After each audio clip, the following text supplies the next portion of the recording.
Vice ganda humingi ng paumanhin kay Janice de Belen sa nangyaring insidente sa It's Showtime. Alamin ang buong detalye.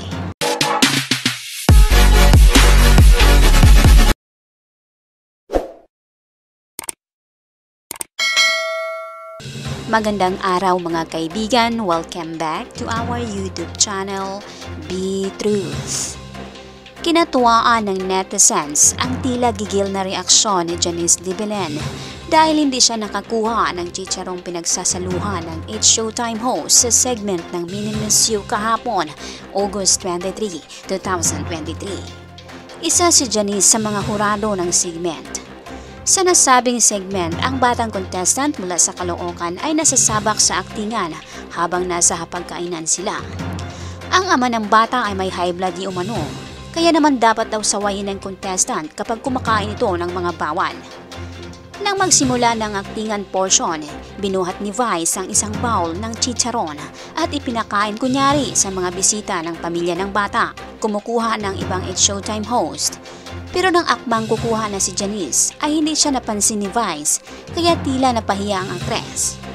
Parang nanggigigil ang mukha nito matapos ang segment. Nakarating kay Vice ang video ng nasabing eksena, kaya kaagad siyang humingi ng paumanhin kay Janice sa segment na tawag ng tanghalan.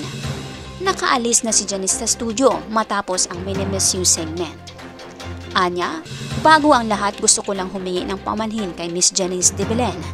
Nakita ko yung video. May part pala roon na hawak ko yung chicharon. Inaalo ko sa kanila. Tapos kukuha si Janice. Hindi ko siya napansin. Tapos tinanggal ko. Kitang-kita dun sa video. Kalat na kalat sa Twitter. Janice, I love you. Hindi ko napansin. Kumukuha ka pala ng chicharon. Oo, Day. Nagalit si Leona sa akin. Pinagbabalakan na ako ng masama ni Leona ng dirty linen. Sa kanyang ex account or dating Twitter, muling humingi ng dispensa si Vice sa aktres. Anya, oh my gosh, di ko nakita, kukuha pala si Janice. Wow, I'm sorry Janice. Love you. #Showtime Cutiverse. Dagdag pa niya, natatakot ako sa maaaring gawin sa akin ni Leona. Tulungan niyo ko. Pabirong sagot naman ni Janice sa pangalawang mensahe ni Vice sa Twitter. At ngayon, alam na ng lahat, ako ang pumatay kay Olivia. Humanda ka na. Mga kaibigan, abangan ang susunod na balita. Maraming salamat po.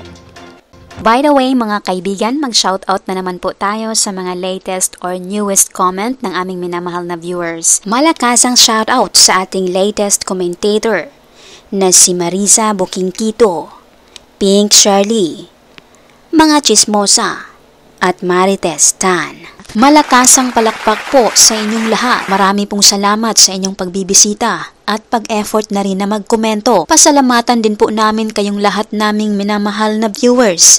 Nag-comment man po kayo o hindi, na-appreciate po namin ang inyong pagbibisita. Taos-puso po naming pinapasalamatan ang inyong ibinahaging oras upang mabisita ang aming munting channel.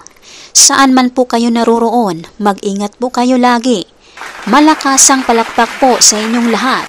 God bless us po at maraming salamat.